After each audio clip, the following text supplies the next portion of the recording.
अपने ही हाथों से अपना घर बर्बाद करके बैठ गई।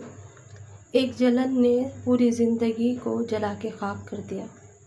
पता ही नहीं चला कि कब अपनी ज़िंदगी के हाथों से बर्बाद हो गई। मेरी शादी को कुछ ही साल हुए थे और मैं बहुत परेशान थी। शादी से लेके अब तक मेरी सास में और मुझ में पहले दिन से ही नहीं बनी थी। गरीबी का अलम था और माँ बाप गरीब होने की वजह से अच्छे रिश्ते देख रहे थे।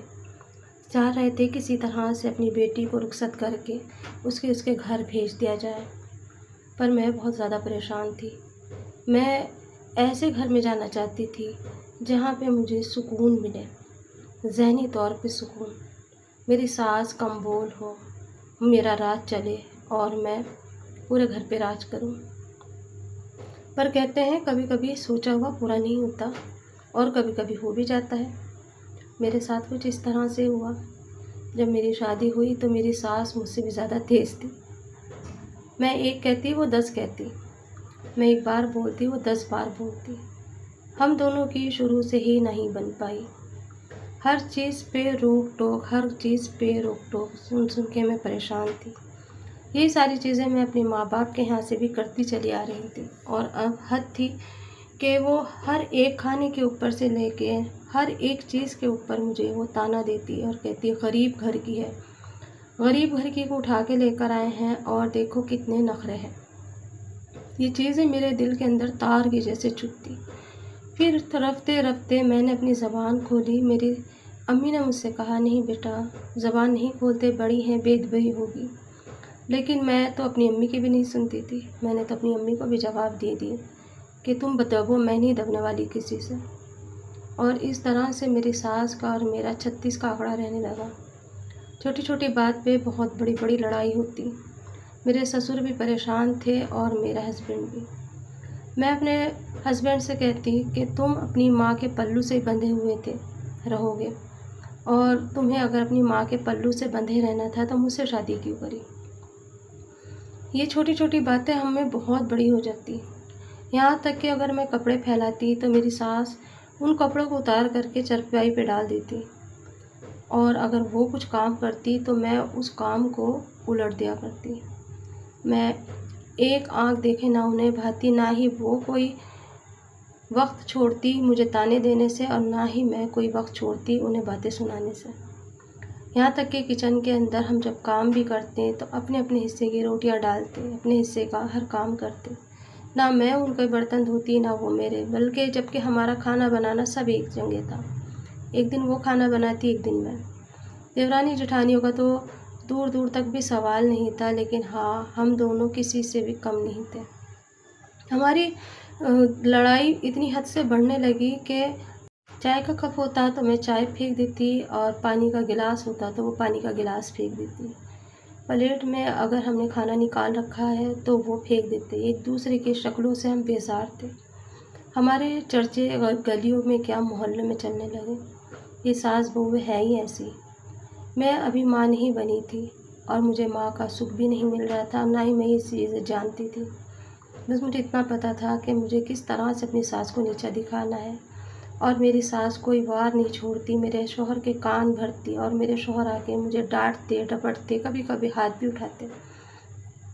मैं शिकायतें लेके अपने ससुर के पास जाती और मेरे ससुर मुझे शांत कर देते और कभी कभी मैं उनकी बेइज्जती कर देती।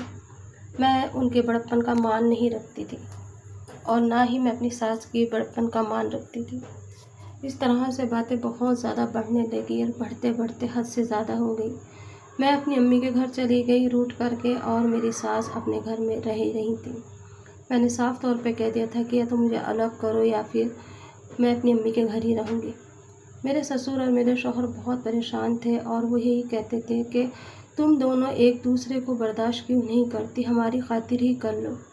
अक्सर मेरे ससुर कहते थे कि तुम अपने बेटे की खातिर अपनी बहू को बर्दाश्त करो और मुझसे कहते कि तुम अपने शौहर की खातिर अपनी सास को बर्दाश्त कर लो।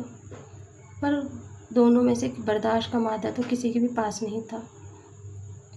बस वक्त ऐसे ही गुजर रहा था। मेरी शादी को तीसरा साल चल रहा था और अभी तक मैं माँ नहीं बनी थी। कुछ वो गुस्सा रहता मेरे अंदर और कुछ मेरी सास को देख देख के मुझे गुस्सा आता।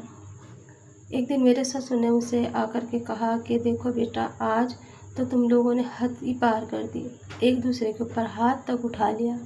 ये चीज़ें ठीक नहीं। अब तक ज़बान से लड़ाई चल रही थी, ठीक था, कोई बात नहीं। मैं भी ये सोचता था जाने दो, औरतें हैं, चार बर्तन जहाँ होते हैं वहाँ तो खटकते ही हैं। लेकिन बस मैं ये सोचता था एक दिन तुम ठीक हो जाओगी, दोनों ही मिल जाओगी। लेकिन अब मुझे लगता है कि सर से ऊपर पानी हो गया। आज तो तुम दोनों ने एक दूसरे का हाथ उठाया। पहले तुम्हारी सास ने उठाया, बाद में तुमने उठाया। ये चीज़ मुझे गवारा नहीं है। ऐसा है तुम दोनों अलग हो जाओ और हम दोनों भी अलग रहेंगे। मैंने कहा मैं तो पहले से ही कह रही हूँ, लेकिन मेरे कोई सुनता ही कहाँ है। चैन से सुकून से रहने ही नहीं देते। मेरे ससुर ने कहा कि मेरा बेटा ज़हनी तौर पे बहुत डिप्रेस रहने लगा। वो यहाँ तक के काम करके भूल जाता, ऑफिस में उसे परेशानी हो रही है और वो स्कूटी से जाता आता है। अल्लाह खैर करे, मुझे बहुत डर लगा रहता है। कल वो मेरे पास आके बहुत रोया था और आज तुम लोगों ने ये कारनामा करा कि एक दूसरे पे हाथ उठाए। मैंने कहा सबसे पहले अम्मी ने हाथ उठाया था मेरे ऊपर। अम्मी ने मेरे सर पे 2-3 थप्पड़ मारे, फिर एक चप्पल मारा। उस पे से मैंने अम्मी का हाथ पकड़ा, फिर मैंने अम्मी को भी मारा। इस तरह से लड़ाई बढ़ती चली गई। मेरे ससुर ने जब ये बात कही, थोड़ी देर के बाद में ही मेरे हस्बैंड आ गए और फिर उन्होंने कहा कि तुम एक काम करो, अपनी अम्मी के चली जाओ। मैंने उनसे जितनी मेरे दिल की भड़ास थी मैंने वो सारी निकाल दी और कहा कि एक काम करो, अगर तुम्हें मेरे साथ शादी नहीं करनी थी तो तुम अपनी माँ के साथ कर लेते। बस इतना सुनना था कि मेरे शौहर ने मुझे 2-3 थप्पड़ मारे, क्योंकि बात बहुत ज़्यादा गलत थी। और मेरे शौहर उस वक्त बाइक लेकर के घर से निकल गए। मैंने पीछे पीछे जाकर कहा भी कहाँ जा रहे हो, तो उन्होंने कोई जवाब नहीं दिया और कहा कि अब मैं ज़िंदगी में कभी घर पे नहीं आऊँगा। और ये कह कर के वो घर से निकल गए। थोड़ी ही देर में हमारे घर में फ़ोन आया और कहा कि तुम्हारे बेटे का एक्सीडेंट हो गया है, बहुत बुरी तरीके से हुआ है, ट्रक के नीचे आ गया है, तुम फ़ौरन हॉस्पिटल आ जाओ। मैं दहाड़े मार के रोने लगी, मेरी सास उससे भी ज़्यादा रोने लगी और हम सारे रोते बिलखते हॉस्पिटल गए। हॉस्पिटल में जाके देखा मेरे शौहर आखिरी सांसें ले रहे थे और हम दोनों को हसरत भरी नज़र से देख रहे थे। आज भी वो निगाहें मेरा पीछा करती हैं कि जैसे उसके अंदर एक शिकवा था, एक गिला था। काश उस दिन मैंने इतनी लड़ाई ना की होती, काश उस दिन मैंने अपनी सास को चुप कर लिया होता, या उस वक्त मैं ही चुप हो जाती। और थोड़ी ही देर में मेरे शौहर और मेरी सास को हमें छोड़ के चले गए। मैं मुँह देखती रह गई। मेरी दुनिया तो बिल्कुल ही खाली हो गई थी। अब हम दोनों मिल के जब रोने लगे तो मेरे ससुर ने आकर के कहा कि अब किस काम का रोना तुम्हारे। पूरी बिरादरी हमारे मुँह पे थूक रही थी कि दोनों सास बहू ने बेटे को खा लिया। ऐसी सास बहू किसी दुनिया में किसी के यहाँ ना हो। ये कलंक मेरे माथे पे लग गया कि मैंने अपने शौहर के साथ उस दिन पता नहीं ऐसे क्या बात की, जो वो टेंशन लेके और बाइक लेकर के बाहर गए और ट्रैवल कर रहे थे और फिर ये हादसा पेश आया। सब कुछ ख़त्म हो गया, सब कुछ वहीं रुक गई। ज़िंदगी एक ऐसी बन के रह गई जैसे कि अब इस ज़िंदगी में ना कोई शिकवा है ना गिला। घर की काय इंसान को खा जाती है, घर की काय इंसान के घर बर्बाद कर देती है। सास बहू में कहाँ नहीं होती, थोड़ा सा मेरी अम्मी मुझे समझाती है, थोड़ा मैं शांत कर लेती तो आज मेरा घर बसा रहता, ना ही मेरा घर उजड़ता। हर लड़की को है ना बर्दाश्त करने का मादा होना चाहिए, और मैं तो उन लड़कियों में से बिल्कुल भी नहीं थी। आज मैं बहुत पछताती हूँ। शादी को मेरी 5 साल गुजर गए और मैं आज भी अपने घर में अकेली बैठी हूँ। अपने घर वालों की बातें सुनती हूँ, अम्मी की बातें सुनती हूँ, अब्बू की, भाई की, भाउजों की, सबकी सुननी पड़ती है कि तुम्हारी खातिर तुमने अपने हाथों से अपने घर को उजाड़ दिया। और मेरे सास ससुर ने भी मुझे घर से निकाल दिया और कहा कि अब तुम्हारा इस घर में क्या करके रहना है, क्या करोगी यहाँ पर रह करके, जब हमारा बेटा ही नहीं है तो तुम क्या करोगी, जाओ इस घर से। और इस तरह से मुझे घर से निकाल दिया गया, क्योंकि मेरे ससुर को पता था कि हम दोनों में जब बनती ही नहीं है तो आगे भी नहीं निभ सकती।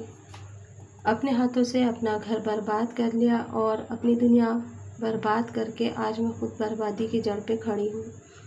थोड़ा सा बर्दाश्त करना चाहिए, वक्त देना चाहिए, और अगर ना हो सके ना तो किनारा कर लेना चाहिए।